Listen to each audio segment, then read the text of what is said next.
M a final Urdu کی class میں آپ کا استقبال ہے۔ سودا کا مشہور لامیا قصیدہ، اٹھ گیا بے من و دے سے چمنستاں کا عمل، تیغ اردی نے کیا ملک خزاں مستاصل، پڑھا رہا ہوں۔ اور میں نے کل اس شعر پر اپنی بات تمام کی تھی۔ بغض جس کا کرے جوں مور سلیماں کو ضعیف، مور کو حب سے ملے جس کے بلوں کا سا بل۔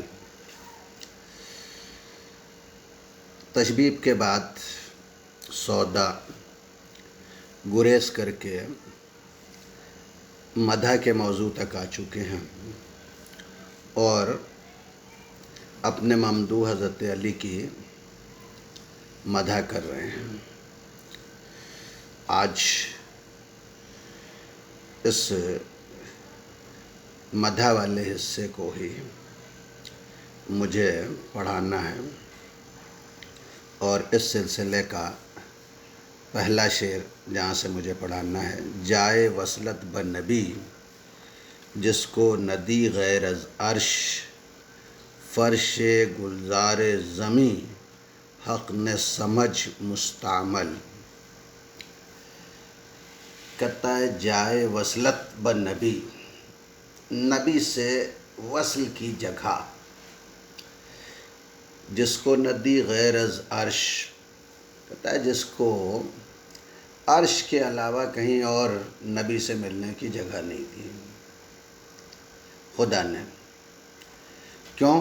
فرش گلزار زمیں حق نے سمجھ مستعمل، حق نے فرش زمین کو مستعمل سمجھ کے حضرت علی کو ملنے کی جگہ وہاں نہیں دی۔ کہاں دی؟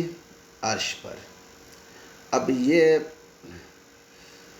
اس تاریخی واقعے کی طرف اشارہ ہے جس کا ذکر قرآن کے 15ویں پارے میں ہے کہ سبحان الذی اسریٰ بعبدہ لیلا من المسجد الحرام الی المسجد الاقصی الذی بارکنا حولہ لنریہ من آیاتنا انہ هو السمیع البصیر، کہ پاک و پاکیزہ ہے وہ ذات جس نے اپنے بندے کو راتوں رات مسجد حرام سے مسجد اقصیٰ تک سیر کرائی تاکہ وہ اپنی نشانیوں کی زیارت کرائے۔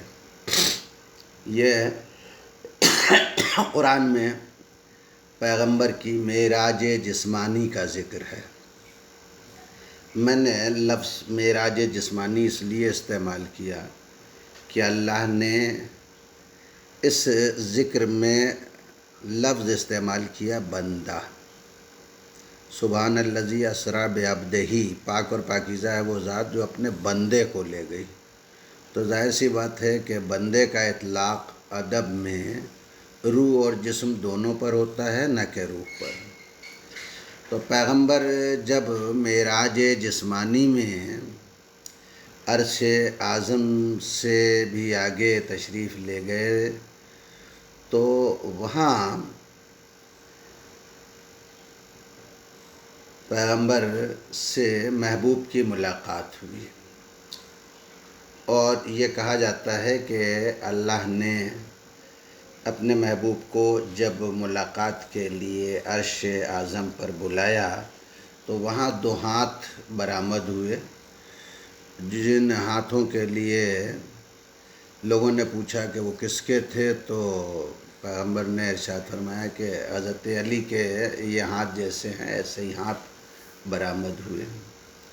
اور جب یہ پوچھا کہ کس کے لہجے میں اللہ نے بات کی تو یہ ہوا کہ حضرت علی کے لہجے میں بات کی۔ تو اس واقعے کی طرف جو ہے وہ شاعر اشارہ کر رہا ہے کہ نبی کو اللہ نے جو ہے وصل کے لیے جو ہے وہ حضرت علی سے وصل نبی کا جو ہے وہ عرش پہ کرایا۔ جائے وصلت بنبی، نبی سے وصل کے لیے جو جگہ جو ہے وہ منتخب کی وہ غیر از عرش، عرش کے علاوہ اور کچھ نہیں منتخب کی اس نے۔ کیوں؟ فرش گلزار زمیں حق نہ سمجھ مستعمل. کہتے یہ زمین کا فرش حق نے سوچا کہ استعمال کیا ہوا، یہاں تو سب نبی سے ملتے رہتے ہیں، اس لیے جو ہے وہ حضرت علی کی ملاقات کے لیے جو ہے وہ زمین کے بجائے عرش کی جگہ جو ہے وہ منتخب کی. شیر یزداں شہ مرداں علی عالی قدر، وسیع ختم رسول اور امام اول.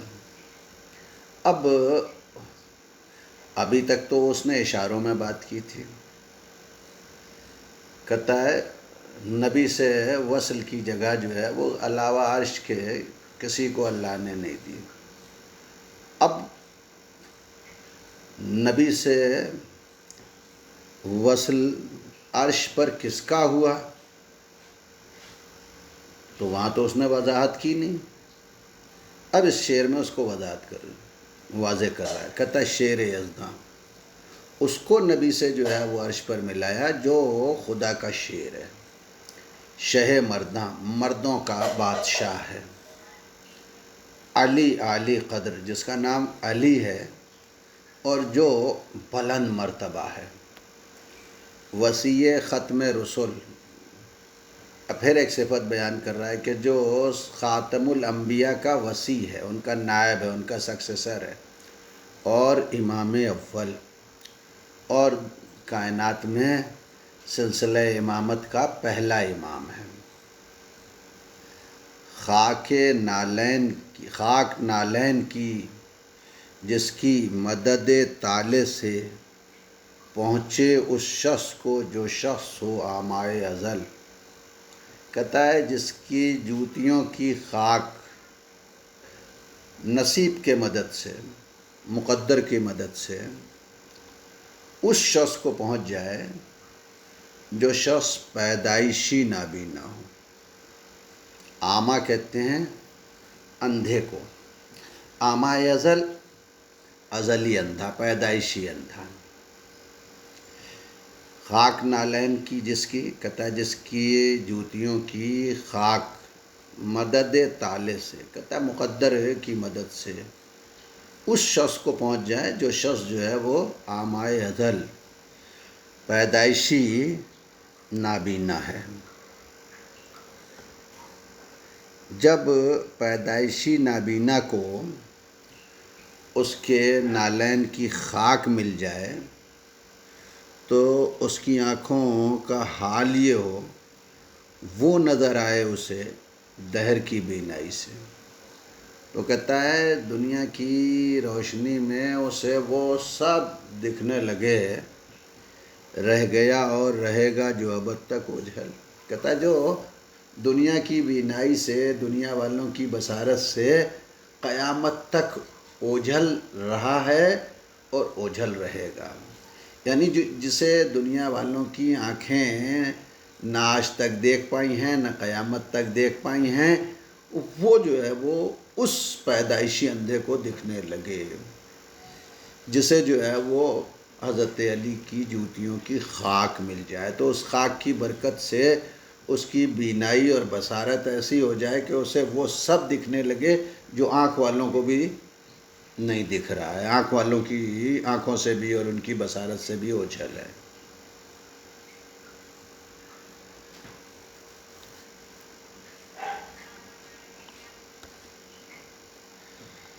مدح غائب سے کھلے اس کی نہ مداح کا دل، روبرو مطلع ثانی سے یہ ہو عقدہ حل. اب شاعر ممدوح کی مدح میں مطلع کہنا چاہتا ہے تو اس کے لیے جو ہے وہ فضا ہموار کی اس نے. کہتا ہے مدح کرنے والے مداح کا دل، مداح کہتے ہیں مدح کرنے والا، مدح معنی تعریف، ممدوح اسم مفعول ہے جس کی مدح کی جائے اور مداح فاعل ہے، مدح فعل ہے. تو مدح فعل، مداح فاعل، ممدوح مفعول. تعریف مدح غائب سے کھلے. کہتا ہے غائبانہ تعریف سے مداح کا دل نہ کھلے، مد غائب سے اس کے ممدوح کا دل جو ہے وہ خوش نہ ہو، لہذا کیا ہو، روبرو مطلع ثانی سے یہ ہو عقدہ حل، کہتا ہے لہذا اس کے دل کی خوشی اس وقت حاصل ہوگی، مداح کو یہ خوشی اس وقت حاصل ہوگی، اس کا دل جو ہے وہ اس وقت کھلے گا، خوش ہوگا، جب وہ اپنے ممدوح کے روبرو جو ہے وہ مطلع ثانی جو ہے وہ پڑھے، روبرو مطلع ثانی سے یہ ہو عقدہ حل، کہتا یہ عقدہ، یہ پریشانی دور ہو سکتی ہے، یہ مصیبت حل ہو سکتی ہے، کب ہوگی؟ جب مطلع ثانی پڑھا جائے، دوسرا مطلع پڑھا جائے، اور وہ بھی ممدوح کے روبرو اس کے سامنے پڑھا جائے۔ اب وہ اس تمہید کے بعد مطلع ثانی کہتا ہے، ظاہر سی بات ہے کہ قصیدہ شعراء نے جو کہا ہے اس میں یہ التزام رکھا ہے کہ ایک مطلع کے علاوہ دوسرا مطلع اور تیسرا مطلع اور چوتھا مطلع بھی کہا ہے، کیوں؟ اس لیے کہ اشعار کی تعداد قصیدے میں 200 ہے، تو وہ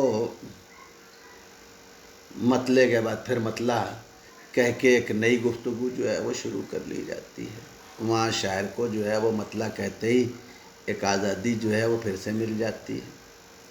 تو سودا نے بھی یہاں اپنے لیے جو ہے وہ مطلع ثانی کی گنجائش پیدا کی، یہ کہہ کے دی تیری بدوئی حق سے نگہ کا ہے خلل، ایک شے دو نظر آتی ہے بچشم احول، احول کہتے ہیں اس شخص کی آنکھ کو جو ترچھی ہو اور بھینگی ہو، بھینگی آنکھوں کا نقص یہ ہے، خرابی یہ ہے، عیب یہ ہے کہ جب وہ کسی ایک چیز کو دیکھتا ہے تو وہ ایک نہیں دکھتی، بلکہ اسے وہ ایک چیز دو دکھتی ہے۔ تو وہ کہہ رہا ہے کہ دی تیری بدوئی، کہتا ہے تجھ کو دیکھنا دوئی کے ساتھ،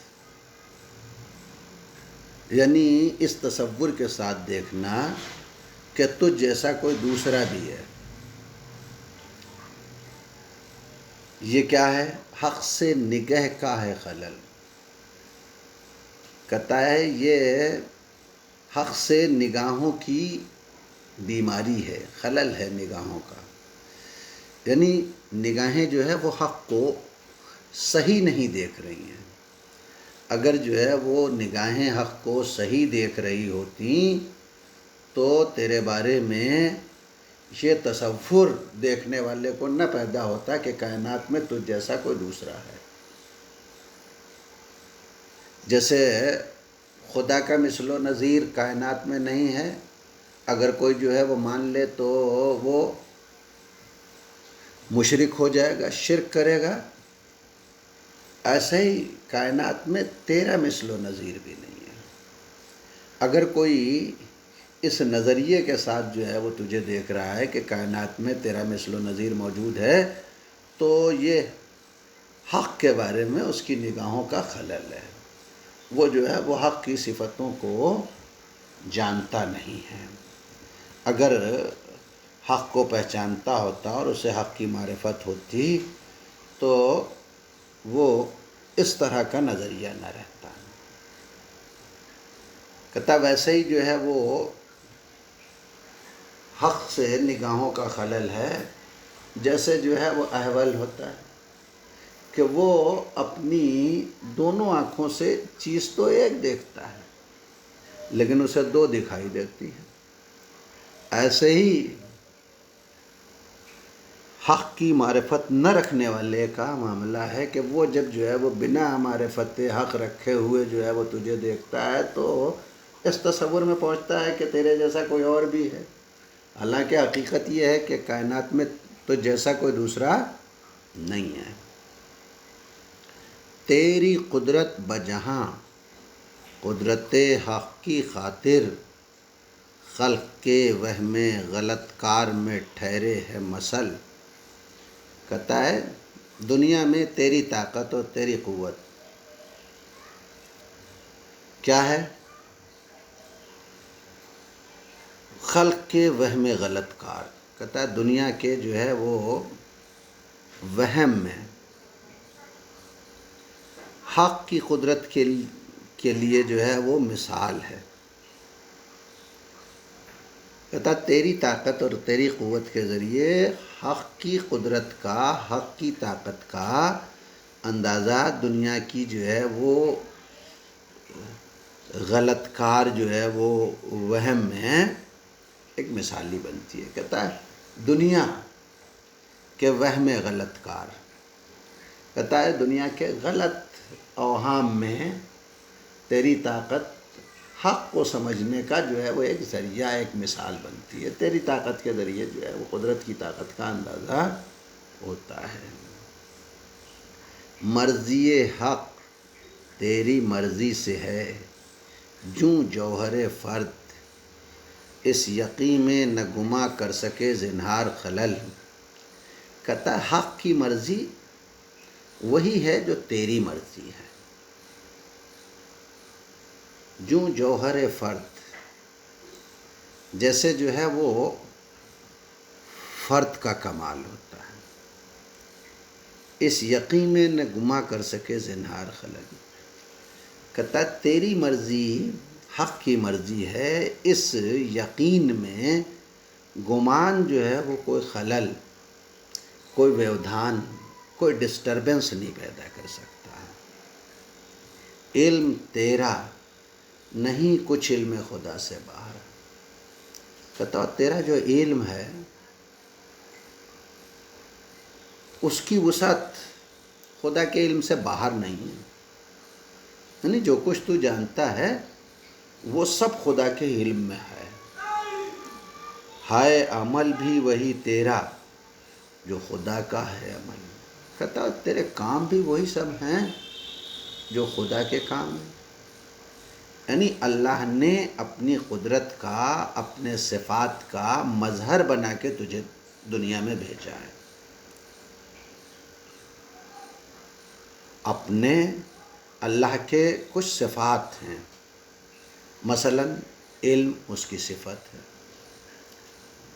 قدرت اس کی صفت ہے، مرید ہونا اس کی صفت ہے، رحمان ہونا اس کی صفت ہے، خالق رازق اور رب ہونا اس کی صفت ہے. تو کہتا ہے یہ تمام صفات جو اللہ کی ذات میں پائی جاتی ہیں، ان صفات کا، ان اوصاف کا مظہر بنا کے تجھے جو ہے وہ پروردگار نے اس کائنات میں بھیجا ہے. علم تیرا نہیں کچھ علم خدا سے. کہتے ہیں تیرا علم بھی جو ہے وہ خدا کے علم سے باہر نہیں، خدا کے علم کے اندر ہے. ہے عمل بھی وہی تیرا جو خدا کا ہے عمل. اور کہتے ہیں تیرے کام بھی وہی ہیں جو خدا کے کام ہیں. جیسے خدا کے کام ہے رزق تقسیم کرنا، تیرا بھی کام ہے، تو بھی جو ہے وہ رزق تقسیم کرتا ہے. حضرت علی کے لیے پیغمبر کی حدیث موجود ہے کہ جنت اور جہنم کو بانٹنے کے لیے جو ہے وہ حضرت علی کے لیے جو ہے وہ پیغمبر کی حدیث موجود ہے. وہ کہتا ہے جو خدا کا عمل ہے وہ سارے کام تیرے ہیں. اللہ نے اپنے کاموں کو انجام دینے کے لیے تجھے اپنا نمائندہ بنا کے، اپنا مظہر بنا کے اس کائنات میں بھیجا ہے. رائے تیری کے موافق جو نہ لکھے نسخہ، کرے تاثیر نہ عیسیٰ کا مداوع نہ کسل. کہتا اگر آپ کی رائے کے مطابق حکیم نسخہ نہ لکھے تو کیا ہو؟ بیماری کا علاج جو ہے وہ ممکن نہیں ہے. کرے تاثیر نہ عیسیٰ کا مداوع. کہتا ہے عیسیٰ کا مداوع جو ہے وہ بھی اثر نہیں کرے. عیسیٰ جو علاج تشخیص کریں گے وہ بھی بیماری میں اثر نہ کرے۔ کسل کے معنی سستی ہوتی ہے، لیکن یہاں کسل کو مجازی معنوں یعنی بیماری کے معنوں میں جو ہے وہ شاعر نے مراد لیا ہے۔ تو کہتا ہے اگر جو ہے وہ تیری مرضی کے مطابق نسخہ حکیم نہ لکھے تو وہ حکیم عیسیٰ جیسا ہی کیوں نہ ہو، اس کا نسخہ بھی بیماری میں کارگر ثابت نہیں ہوگا۔ شکریہ، باقی کل۔